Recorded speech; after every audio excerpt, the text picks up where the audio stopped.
What the Flick, thanks for joining us. Ben Mankiewicz, Alonso, William Bibbani, Bibbs, Alonso, and Ben. Some Oscar talk. So I'm interested because Julianne Moore is going to win Best Actress. As you're watching this, she's already won.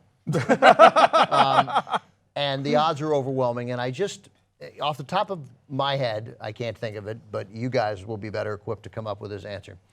Has there ever been a more obvious winner in a movie that no one is Scent of a Woman. Kate Winslet and The Reader. I was enthusiastic about The Reader. I thought it was great. You're the only one I know. No, I knew a lot of people then.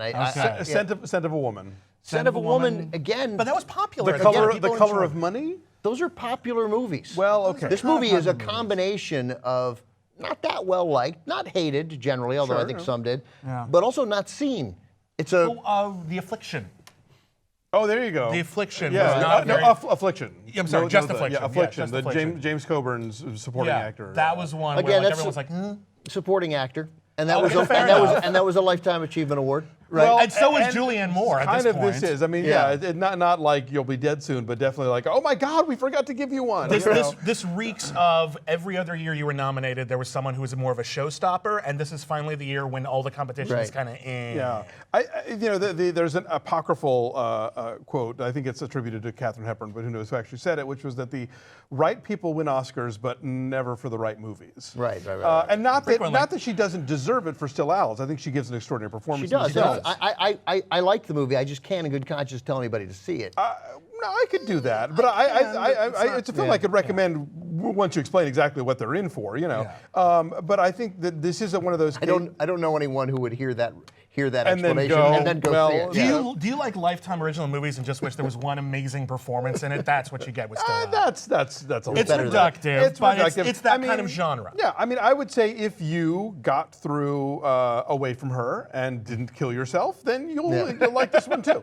But anyway, no, I think though that a lot of times what works out is that somebody gives this amazing performance, but then they're giving it against somebody else who gave the last 4 amazing performances that didn't win, and so then that person wins, and it becomes this staggered debt going on. And that's also just how it looks. I mean, we don't actually necessarily know. Like maybe the Academy thought that Jimmy Stewart was terrible in Mr. Smith Goes to Washington, and he was so much better in Philadelphia. No, I'm obviously speaking figuratively because who knows? People talk about the Academy likes this or doesn't like that. It's like the Academy is a whole bunch of individuals at home voting. It's because we're in critics groups and we know that when you sit through those voting rounds, it's kind of like it's not like the room decides. It's like the 50% plus one guy in the room decided that they liked. That's right. Or didn't like whatever. It's far less conspiratorial than the talk around the country makes it seem. Yeah, it's sheerly random. Right. It's sheerly random, and she's a phenomenal actress with unbelievable range and capable of being fun.